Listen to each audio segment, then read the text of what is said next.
let's see the difference between compact bone and cancellous bone. Okay, so compact bone, you can see they are present in the shaft or diaphragm of the long bone, arranged to form Haversian system, and Haversian system are connected by Volkmann canal. Okay, and then they store like yellow fat, and they're hard and ivory, but extremely porous. You have to remember. And the cancellous also called spongy epiphysis. You have seen in the diagram, and then they are in the meshwork, so no Haversian system, and they like red bone marrow. You can remember, and spongy.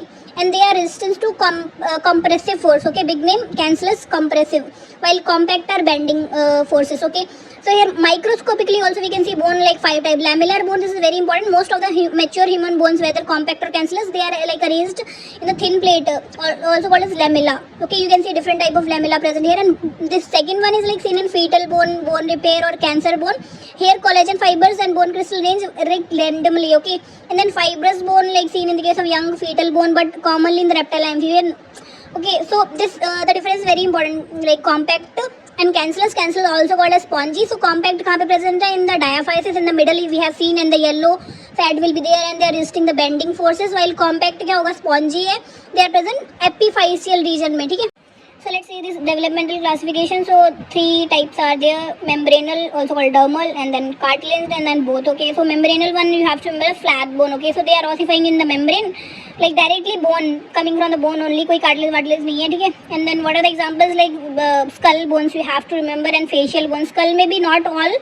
Like what are the things coming here? Only frontal and parietal, and facial bones, maybe maxilla. And then cartilaginous like mostly come here only, like vertebral column, ribs, all those things. And क्या बोलते हैं, like long bones भी यहीं पे आएंगे. So bone of the limbs like humerus, femur, and the vertebral column, thoracic cage.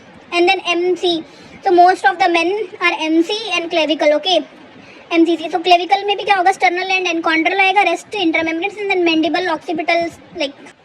So let's see the arterial supply of the bones. Okay, young long bones. So यहाँ पे क्या होगा? Different arteries are present here, like nutrient artery, epiphyseal artery, metaphyseal artery. All these things are there. So nutrient artery is very important. कहाँ से enter होगा? ये हम देख सकते हैं कि like in the middle they are entering from the nutrient foramen and going through the cortex and dividing, ascending and descending. The most important thing you have to remember, it will supply the medullary cavity, inner 2/3 of the cortex, and metaphysis. Okay, outer 1/3 of the cortex supply with periosteal arteries. Maybe you can confirm. And then the neutral foramen you have to remember, this is like directed away from the growing end of the bone, and the direction are indicated by a jingle. To the elbow I go, and from the knee I flee. ठीक है, मतलब growing end से दूर जाएगा. So yeah, here you can see like periosteal artery are outer 1/3, and then all these things you can see.